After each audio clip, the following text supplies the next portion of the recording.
Don't freak out over seeing that double-digit number next to Week 10. I know it's daunting.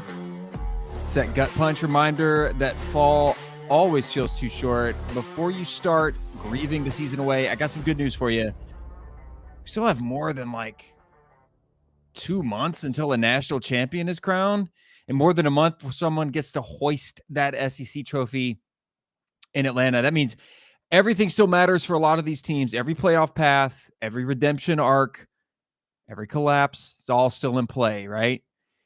And in the SEC, November doesn't just separate the contenders from the pretenders. It's going to expose the truth. It is great to be in the SEC. Welcome back to the SEC Recap Podcast. I'm your host, Ben Warren, coming at you live here on Wednesday night, October 29th. Kind of a cold, rainy night down here in Huntsville. And if you're with me here on YouTube, thank you so much for being here. Make sure you go ahead and hit that like, smash the thumbs up, subscribe, and the notification bell so you don't miss an episode.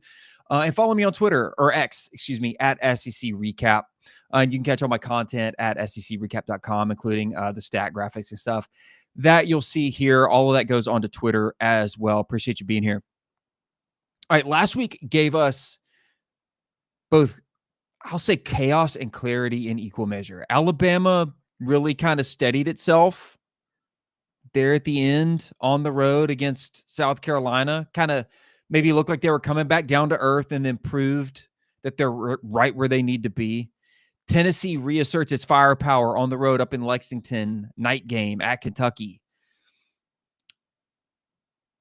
And Vanderbilt.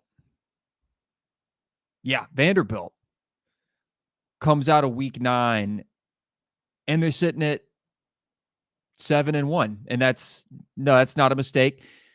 Clark Lee's crew playing very disciplined, physical. They have an identity.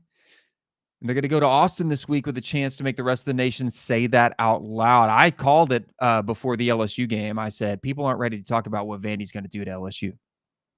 But let's get into it. This is week 10. Every game matters. Every possession feels heavier now.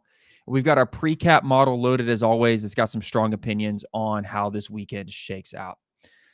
So give me just a moment. I'll pull my my graphics up here. And we look ready to roll, man. We look ready to roll here. So we're talking top 10 Vanderbilt team going to play at Texas in Austin. This is a noon kick Eastern time. And now the story here isn't like what Arch Manning does. I think it's, does it even matter what Arch Manning does, right? Texas is a slight home favorite. Like 2.5, maybe 3.5, whatever that most recent line is. Might as well pull it up here while we're looking at it. Currently -2.5. Okay. You can see my model works a little bit differently. It likes Vanderbilt a little bit more than that. My pre-cap model isn't buying the Texas favoritism from Vegas. It gives Vandy a 71.9% win probability, projected margin of 5.5. And if you really dig into some of the metrics, some of the advanced stats here, I'm going to tell you that tracks. Got a top 20 defense in both rush and scoring efficiency. They're physical at the line, disciplined in their fits, and they're going to make you win the long way. Texas, meanwhile, I'd say still hasn't figured out what it wants to be. It's an offense that looks alive only when it's desperate. It's a group that tends to trail, kind of wakes up late, lives off chaos. Even when Arch Manning has been healthy, Texas is like 79th in total offense, bottom half of the FBS in rushing. That is not the recipe to handle this Vanderbilt front that eats clock, owns field position, forces mistakes. Diego Pavia is no doubt the playmaker on that team. If you look at our precaps, advanced statistics here, whatever is positive favors the home team, whatever is negative favors the away team. EPA per rush in favor of Vandy. EPA per drop back, favor of Vandy. Early downs EPA in favor of Vandy. And explosiveness does slightly favor the Longhorns. Third and fourth down success, Vandy. Pressure havoc rate, Vandy. Offensive EPA overall, Vandy. Success rate, Vandy. Overall offense, Vandy. It is not difficult to see why the PRecap model thinks the way it does. I think Vandy controls the pace. I think Texas here is going to chase the game. And unless Texas finds some new identity overnight, I think I'm expecting Vandy to grind this one down. And I think walk out of Austin still in the playoff picture conversation. Now, I want to kind of cap this by saying I still think Vandy loses another game. Okay. I still think Vandy loses one more game. They've got, you pull up the remaining schedule. Texas this weekend, Auburn at home, Kentucky at home. They go to Tennessee. Now, they'll probably be favored against Auburn, and they'll definitely be favored against Kentucky. I think they're dropping one of these four to end the season. Which one will it be? I don't know. And listen, I could be wrong. The model could be wrong. Texas could very well walk away with this game. It is at home for them, but it's a noon kick. Not the craziest atmosphere, I don't think. So I'm taking the Commodores. I'm taking the Commodores in a Vegas upset. Score for the game, I mean, the total's 44.5. That's probably right. If anything, I don't know that I'd take the over in that. I'd lean push or take the under. But I'm rolling with the Doors. Let me know what you think in the comments. Like, subscribe, all that good stuff. Let's move on to the world's largest outdoor cocktail party. This is Florida taking on number 5 Georgia Bulldogs. This is 3:30 p.m. Eastern time kick. This is a neutral site game in Jacksonville. Always emotional, right? Always emotional. But this year it's got a little different energy to it, a little bit different vibe, some interim energy, right? With Billy Gonzalez on the sideline. Napier is out. Billy Napier is out at Florida. And maybe this Florida team suddenly feels like they've got a little less tension, maybe a lot more freedom. But I think Georgia's still Georgia, right? Efficient. They're relentless. Quietly sitting there, the top 10. Good rush defense. They've shown a few cracks. But this Florida offense, nothing that scares you, right? Georgia, not a great pass defense. And when they don't generate any pressure on the quarterback, they can look very susceptible. But on the other side of that, DJ Lagway, turnover prone, the kind of quarterback who I think maybe thrives more when he doesn't have to think. Look, don't be shocked if Florida maybe does something early in this game, some tempo, some shots. I mean, they've got nothing to lose here. You're playing with an interim coach who knows he's not going to be the coach next year, right? Florida's swinging for Marcus Freeman and Lane Kiffin and, some other big names. He knows he's not the guy. So what do you have to lose here? The answer is nothing, really. But still, Georgia's advantage here is going to lie in the margins. Our PRecap model has Georgia's 76.9% win probability, projected margin of 4.8. But if you look at some of these delta, I mean, look at the field position delta here. Look how Georgia kind of controls field position. Florida, excuse me, not Georgia. It's that Florida defense that really can cause problems. But everything outside of that, you look how much Georgia controls in this. EPA per rush, EPA per drop back, early downs, success rate. They can sustain drives, long drives. I think they can wear down even Florida's defense, right? I think sustaining what Florida's done in some of these games, like beat Texas at home. It's not a great Texas team, right? This is a game that maybe could look a little closer than it really is at halftime. But Georgia's conditioning and control, I think, is going to wear out Florida by the fourth. Beware of any early scares. I think in the end, Georgia's going to stay on this playoff path. The Vegas spread on this one is Georgia minus 7.5. Maybe Georgia covers that late. It wouldn't surprise me, honestly, if it's a little closer than that. That's why my model's seeing 4.8, maybe 5. So maybe right around a touchdown, 6 points. You could call it that. Maybe Florida covers here. Should be a good one. Should be a good one. I love interim energy. Big theme on the SEC Recap podcast. All right. Let's plug on to Mississippi State, 4-4. The Bulldogs at Arkansas, 2-6. This is 4 p.m. Eastern time on SEC Network. This is a matchup with bad blood and desperation written all over it. Both of these teams need SEC wins. Mississippi State on I think a 15-game SEC losing streak. That, as well as they've played sometimes, kind of feels unbelievable. They've blown 3 SEC games late this season, including the one they just had against Texas. That 45-38 collapse. I mean, that could be the one that breaks them. You hope not, because I predicted Mississippi State to get somebody in the SEC at some point this season. I thought they're not going to go winless in the SEC as well as we've seen them play, but their inability to close out some of those games is a concern. This week's trip to Fayetteville, here's your chance. Got a chance at redemption. It's for Arkansas. I mean, this is just about surviving, right? With Bobby Petrino, Taylor Green, Mike Washington. This is very explosive. This is one of the most explosive 2-win offenses in college football, right? 7th nationally in total offense, 3rd in yards per play, and they're 2-6. Arkansas's problem, of course, is the defense. They're giving up 435 yards per game. They hemorrhage points at 32.8 points per game. And our pre-cap model here kind of paints the picture, right? 55.9% win probability for Arkansas to 44.1% for Mississippi State. That's basically a coin flip. And honestly, that 2.9, that 3-point margin is probably just because it's in Fayetteville. If this were a neutral site, this would probably be a 50-50 ball game. But Arkansas has massive edges in all the offensive stats: EPA per rush, EPA per drop back, early downs EPA, explosiveness, field position.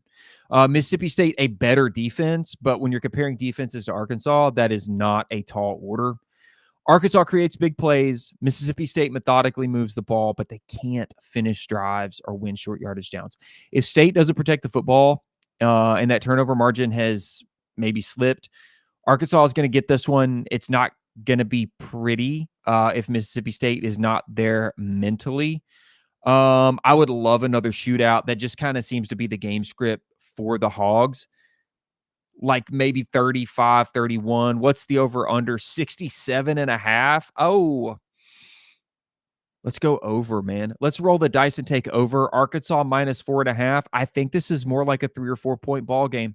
I really do. But I'm going to ride with the Hogs at home. I hate it for State, but I don't see them getting done what they need against this Arkansas offense as high powered and as fast as they play. All right, we continue. Ole Miss, South Carolina. This is South Carolina at Ole Miss. I have these teams flipped. Not that it's really going to matter in the margins, though. But where you see South Carolina, Ole Miss should be here on the left side if you're looking on screen in the matchup predictor. The home team should always be on the left-hand side. I just switched it when I ran the model. But Ole Miss, the pre-cap likes Ole Miss at 83.7% win probability. South Carolina 16.3. My model thinks Ole Miss is going to win by 7.8. The Vegas spread on this game, 12.5 in favor of Ole Miss, 54.5 over under. No, this is not a betting podcast. I don't tell you what to do with your money. But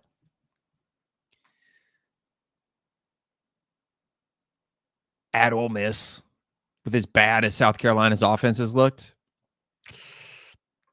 I don't know. 12.5 is big. 12.5 is big. Probably not taking Ole Miss to cover. Let's dive into it. They're 7-1. And somehow it still probably doesn't feel comfortable if you're a Rebels fan. 5 of those 7 games have been one-score contests, and even the wins kind of feel like tightrope acts. But this week at home against South Carolina, our model thinks that Ole Miss might finally be able to breathe a little bit. You look at that win probability, the projected margin, that's the second highest edge of the SEC slate this week. No, it is the highest. That's the highest spread. Auburn, Kentucky at 10.5 currently. So I think that's for a good reason. Trinidad Chambliss quietly put together one of the most efficient seasons of any SEC quarterback. Lacey's been the hammer that holds it together. 12 touchdowns, 58 missed tackles forced. He is a problem. Meanwhile, South Carolina continues to be in offensive identity crisis mode. The run game's anemic. Lenore Sellers is having to do everything. The passing game lacks explosiveness.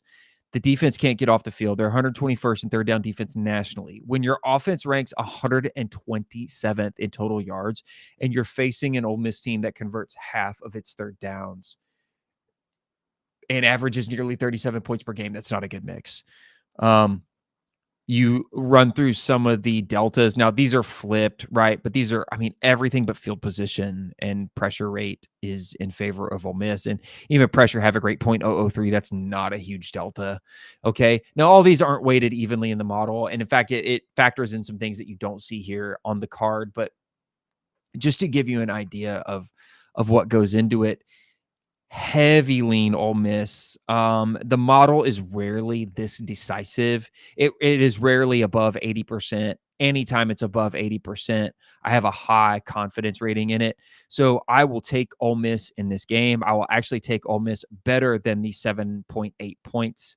I think this is going to be more like a 9 or 10 point ball game, and it could go higher than that. If this was ever a week, or if there ever was a week for Kiffin to win comfortably, I think this is it. Rebels will roll here, and I think we're all going to be whispering not just SEC championship rumors. I think we're going to be speaking with confidence college football playoff bid.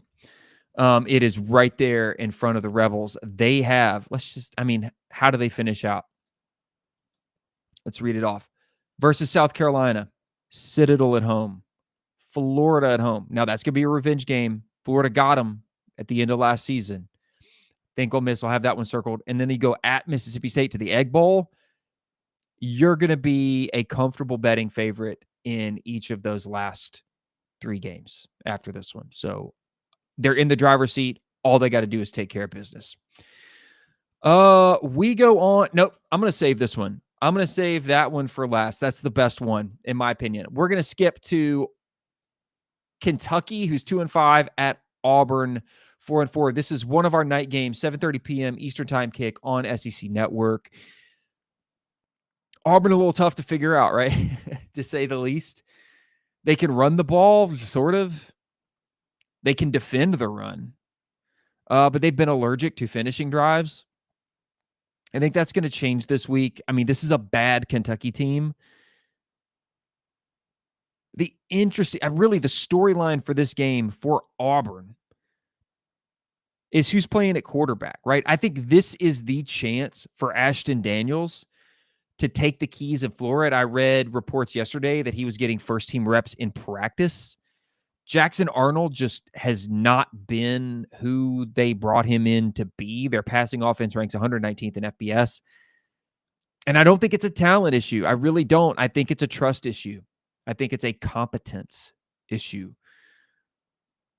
We think Ashton Daniels may not have that problem. Maybe he's got the zip. Maybe he's got the composure. And you're looking at a Kentucky secondary that just got torched last week by Tennessee for 330 yards and 5 touchdowns. Torched. Cam Coleman, Eric Singleton are matchup nightmares when Auburn wants to push the ball downfield. They just need a quarterback who can do it. You also need an offensive line who can protect the quarterback and give him the chance to do it. So our PRecap model likes Auburn at a 69.4% win probability and a 5.3 win margin. That's pretty comfortable. It's not quite at the 70% mark where I like it, but it's a night game. It's at Jordan-Hare. So I like the 5-point margin. I would take Auburn to cover that tentatively, especially considering that the Vegas spread is minus 10.5. Okay. Did it open at 10.5? Yeah. Looks like it opened here at 10.5, so hasn't moved much. So I would feel comfortable taking Auburn by more than the 5 that you see here in the model. Maybe not 10.5, though. 10 might be more realistic. 9 or 10 is a better number. I think I'm expecting this one to finally look like what Auburn's offense should have looked like all year. But I don't know that it's saying much against this Kentucky defense. Y'all, we roll on. I saved the best for last. My final game here. This is going to be our other night game, 7:30 p.m. Eastern time on ABC. We got a top 20 matchup.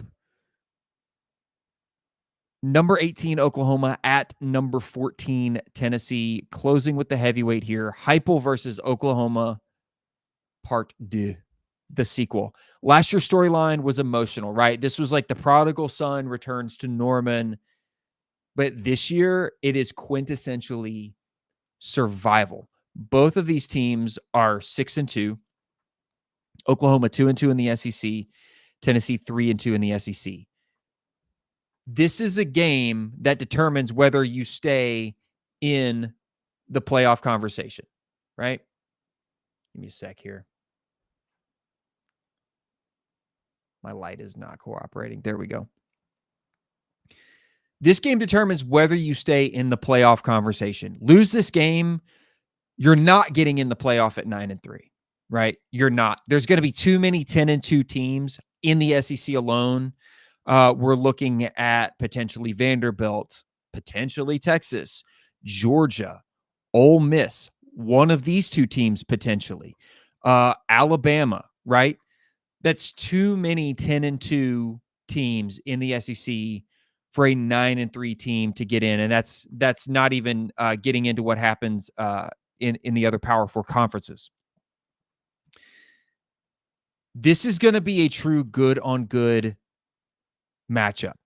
We've seen flashes of brilliance from both of these teams. We've seen bad habits that won't seem to go away. And they're polar opposites of each other. Both of these teams, whoever loses, you're out of the playoff, okay? Oklahoma, we've seen terrific defense. Some really, really questionable offense, especially as of late. Inconsistent offense. Tennessee, best scoring offense in the country. One of the most explosive offenses in the country. Joey Aguilar, dropping dimes, throwing it all over the yard. Chris Brazzell, catching balls in front of him, behind him with his eyes closed, turning backflips. Terrible defense. Worst defense in the FBS. These two teams could not be more polar opposite. I am truly, truly fascinated to see which unit steps up to do what needs to be done. Our PRecap model really likes Tennessee, 77.3% win probability. This is a home game for the Vols. 6.5 point projected margin, but the numbers don't quite capture the volatility of this matchup. It's in the intangibles. Night game in Neyland. Already an incredibly difficult place to play. You add to that dark mode. Spooky Rocky Top. This is an environment that even if you've played at Tennessee, even if you've played in Neyland, this is going to be completely different. The energy in this stadium is going to be like nothing I think this Oklahoma team has seen this year for sure. Definitely they will not have seen anything like this year. Like I said, Tennessee, number 3 offense in the country, second in scoring, yet they're giving up 31 points per game. They are chaos incarnate. This is a shootout waiting to happen. Let me flip on over here. Take a look at some, let me just zoom in here.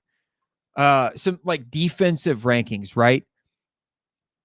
Look how opposite these two teams are on the defensive side.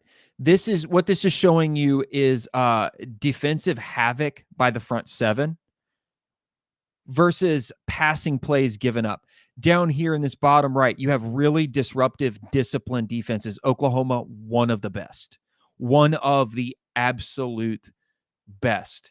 Tennessee, very disruptive, can get after the quarterback, very good at sacking the quarterback, can cause a lot of havoc, fumbles, strip sacks, turnovers. They've scored off that defensive line play. Gives up a lot in the passing game if they don't get home with their pass rush. This is a very feast or famine defense. We're looking at very kind of like opposite styles of play here. Okay. That is one of the more interesting matchups that I'm keying in on in this game. Joey Aguilar has been electric. 2,344 yards, 18 touchdowns. Wait, did I get that right? Yeah, 18 touchdowns, 6 INTs. I think the INT stat line is a little misleading because a lot of those were balls that hit the receivers in the hands. I'm not here to make excuses. I've just watched the games. I've seen the film. It's not like he's just making terrible decisions with the football. So it's worth adding that asterisk, right? He is spreading the ball around to a receiver core that looks better and better every week. It's like you've got a wide receiver room full of ones. Chris Brazzell is a star. Every time he catches a deep post, you could feel Nayland's heartbeat speed up. But as I just showed you, that Oklahoma defense is elite. They're top 10 nationally in both rush and pass yards allowed. They're incredibly stingy in the red zone. Tennessee scores roughly like 70+% of the time in the red zone, 75, probably better than 75% of the time. Oklahoma limits opposing offenses to around 35 or so percent on red zone attempts. So who's going to win that matchup? Mateer's thumb, his timing, his decision-making. Does it finally sync back up? Because if it doesn't, I think Tennessee's defensive front is disruptive enough. They're going to overwhelm him early, and that Oklahoma offensive line has not been good. And if Tennessee's pass rush is getting home, I worry about John Mateer. I really do.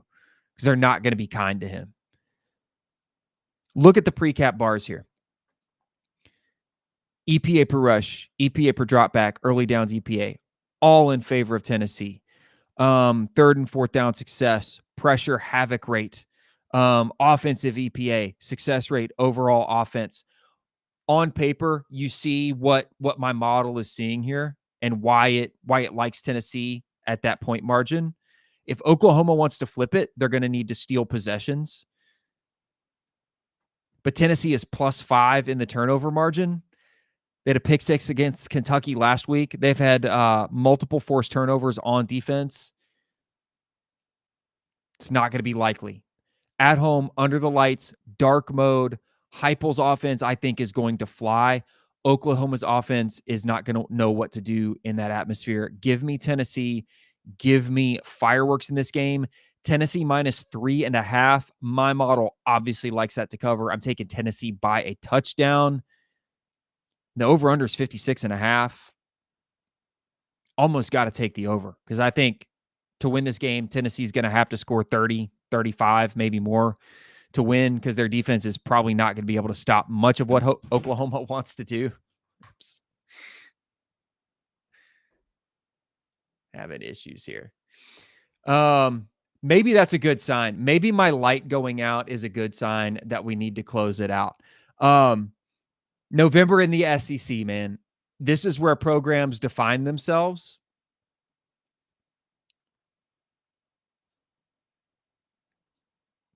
Working with it. There we go.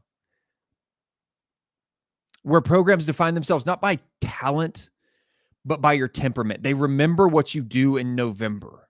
Who can still execute when those goals feel heavy?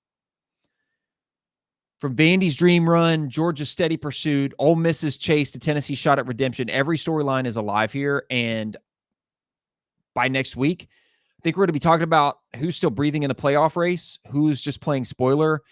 Hey, if you're watching here on YouTube, drop the comments. If you're listening on Spotify, hit that follow button. We're the best month, undoubtedly, of college football. This has been the SEC Recap Podcast. We blend in everything together here, the analytics, the color, and the hype. Southeastern football, the best show on earth. We will catch you all here next week to recap it. Stay good. Peace.